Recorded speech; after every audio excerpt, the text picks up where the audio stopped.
മഹാരാഷ്ട്രയിൽ നിയമസഭാ തെരഞ്ഞെടുപ്പിന് ഇനി കൂടുതൽ നാളുകളില്ല, ഏറിപ്പോയാൽ 2 മാസം.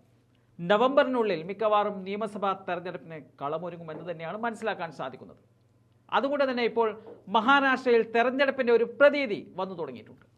ഇപ്പോൾ പ്രധാനമായും പോസ്റ്റർ യുദ്ധങ്ങളാണ് മഹാരാഷ്ട്രയിൽ കണ്ടുവരുന്നത്. അതായത് കേന്ദ്ര സംസ്ഥാന സർക്കാരുകൾ നടപ്പിലാക്കിയെന്ന് പറയുന്ന ചില പരസ്യങ്ങളും എന്നാൽ പ്രതിപക്ഷം മുന്നോട്ട് വെക്കുന്ന ചില സ്വപ്നങ്ങളൊക്കെ പരസ്യങ്ങൾ പലയിടങ്ങളിലും ഉയർന്നു വരികയാണ്. അതിൽ തന്നെ ചില വിവാദങ്ങളും ഇപ്പോൾ തുടങ്ങിയിട്ടുണ്ട്. പ്രധാനമായും നാഗ്പൂർ മേഖലകളിലാണ് ഇപ്പോൾ പോസ്റ്റർ വിവാദമുണ്ടായിരിക്കുന്നത്. നാഗ്പൂരിലെ തെക്ക് പടിഞ്ഞാറൻ നാഗ്പൂർ നിയമസഭാ മണ്ഡലങ്ങളിൽ കോൺഗ്രസും BJPയും തമ്മിലുള്ള പോസ്റ്റർ യുദ്ധം ഇപ്പോൾ ചർച്ചാ വിഷയമാവുകയാണ്. മുനിസിപ്പൽ ഭരണകൂടത്തിൻ്റെ വിവേചനപരമായ നടപടിക്കെതിരെ കോൺഗ്രസ് പ്രതിഷേധങ്ങൾ സംഘടിപ്പിക്കുകയും ചെയ്യുന്നുണ്ട്.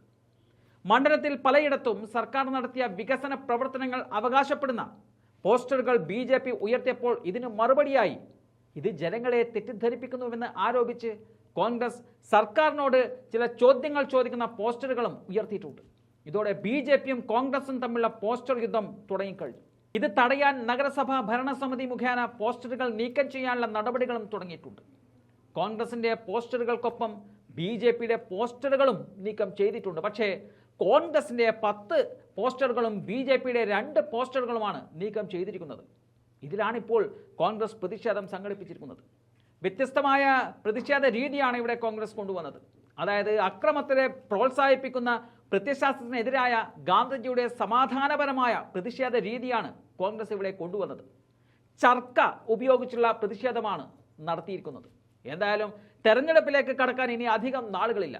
ഇപ്പോൾ തന്നെ മഹാരാഷ്ട്രയിലെ രാഷ്ട്രീയം ചൂടുപിടിച്ചിരിക്കുകയാണ്.